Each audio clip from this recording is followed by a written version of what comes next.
ఈ హెచ్చరికని అంబేద్కర్ చెప్తున్నాడు కూడా. ఒక రాజ్యాంగం గొప్పదా చెడ్డదా అనేది కాదు చూడాల్సింది. అమలు పరుస్తున్నవాడు మంచివాడైతే చెడ్డ రాజ్యాంగం కూడా మంచిదైపోతుంది. అమలు చేసేవాడు చెడ్డవాడు అయితే మంచి రాజ్యాంగం చెడిపోతుంది అని అంబేద్కర్ చెప్తున్నారు. ఇవన్నీ మర్చిపోయి మళ్ళా రాజ్యాంగం ఇలా ఉన్నది ఇలా చేస్తున్నారు చాలా అమాయకంగా మాట్లాడుతున్నారు. ఇవాళ మనం జరుగుతున్న సభ నిజానికి 2014 జరపాల్సిన సభ. మనం 12 ఏళ్ళు ఆలస్యమే సభ జరుగుతాం.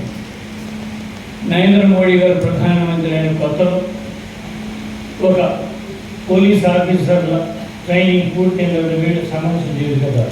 ఆ దాంట్లో ఈనాటి జాతీయ భద్రతా వ్యవహారాల చూసేటువంటి అజిత్ దోవాల్ గారికి ఉపన్యాసం ఇచ్చారు. చాలా కీలకమైన ఉపన్యాసం. ఆ తర్వాత దశల వారీగా క్యాప్షన్గా ఆయన 3-4 సమావేశాలు కలిపి సిద్ధాంతాన్ని ప్రవేశపెట్టారు. మొదటి సిద్ధాంతం అని 2014లో చెప్పింది ఏంటంటే యుద్ధం అనేది సరిహద్దులు జరుగుతుంది. శత్రు సైన్యాలుగా మనం అనుకుంటాం. శత్రు సైన్యంతో సరిహద్దులు జరిగేది ఒక రకం యుద్ధం. యుద్ధాలు 3 రకాలు ఉంటాయి.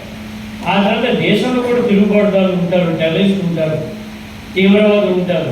వాళ్ళతో మనం యుద్ధం చేస్తాం. రెండో యుద్ధం. ఆ తర్వాత 3వ యుద్ధం కూడా ఇంకోటి ఉన్నది.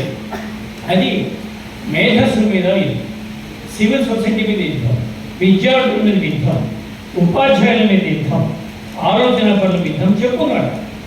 ఇదంతా ఆన్ రికార్డే. ఈ 3 కలిపి ఇవాళ ఒక సన్నివేశం చూస్తున్నాం. మనం 2014లో గమనించలేకపోయాము. ఇవాళ మనం గమనించాల్సిన అవసరం ఉంది. సరే, రావణ్ కేసులో ఉన్నటువంటి ఆ లోపాన్ని వారు ఎలా చెప్పారు. నేను ఆ ఏరియాకి వెళ్ళను, దాన్ని స్పెషలిస్ట్ అయ్యాను కాబట్టి ఎవరు స్పెషలైజేషన్ వాడకుండా. నేను జర్నలిస్ట్ కాబట్టి 2 విషయాలు దాని జర్నలిస్ట్ ఉంటే మార్పుల గురించి చెప్తున్నాను. మాలాంటి వాళ్ళని జర్నలిస్ట్ కాకముందు అంటే మనం 70లలో అప్పుడు మేము జర్నలిస్ట్ 80లలో అయినటువంటి వాళ్ళు మేము 70లలో శ్రీ కాసిందే కాసు బ్రహ్మానంద రెడ్డి గవర్నమెంట్ రాసేవారు. పేరు ముందు శ్రీ, పేరు తర్వాత గవర్నమెంట్. 80లలో ఇది తీసేశారు. నాలా వెంకటేశ్వర గారు తీశారా, ఏపీకే ప్రసాద్ గారు తీశారు. కానీ మా రోజుల్లో చెప్పారు శ్రీలు గవర్నమెంట్ పెట్టవద్దని చెప్పి మేము పెట్టలేదు. అదొక దశ. ఆ తర్వాత జర్నలిజం ప్రింట్ మీడియా వచ్చిన తర్వాత ఇంకా మారింది. సౌండ్ బయట కొత్త కాలం అతను ఏం మాట్లాడితే పెట్టేయడం అంటే మనం ఎడిట్ చేయడం. ప్రింట్ మీడియాలో ఎడిట్ ఉండేది, ఎలక్ట్రానిక్ మీడియాలో అవకాశం లేదు. అక్షరాలు వేరు, వీడియో వేరు అయిపోయింది.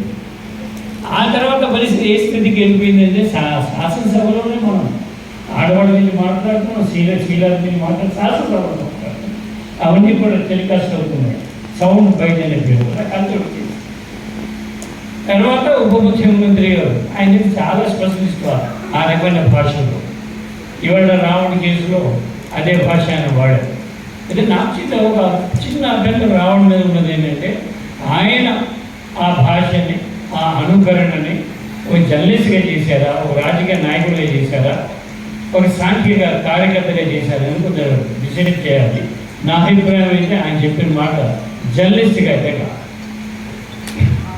రాజకీయ నాయకుడు బండకూతులు మాట్లాడుతున్నాడు, జర్నలిస్ట్ బండకూతులు రావడానికి వీలు లేదు. జర్నలిస్ట్ పద్ధతి 3 వేరు. రాజకీయ నాయకుడు వేరు, సోషల్ వర్కర్ వేరు, జర్నలిస్ట్ వేరు. ఒకటి క్రియేట్ చేస్తారు, ఒకటి అపోజ్ చేస్తారు, ఒకరు దాన్ని రిపోర్ట్ చేస్తారు. 3 క్రియలు వేరు, ఒకటి కాదని నాకు చిన్న అభ్యంతరం ఉంది నాకు. ఆ రోజు నేను ఏలూరులో ఆయన మాట్లాడినప్పుడే అనుకున్నాను ఈయన ఏ దశలో మాట్లాడుతున్నాను.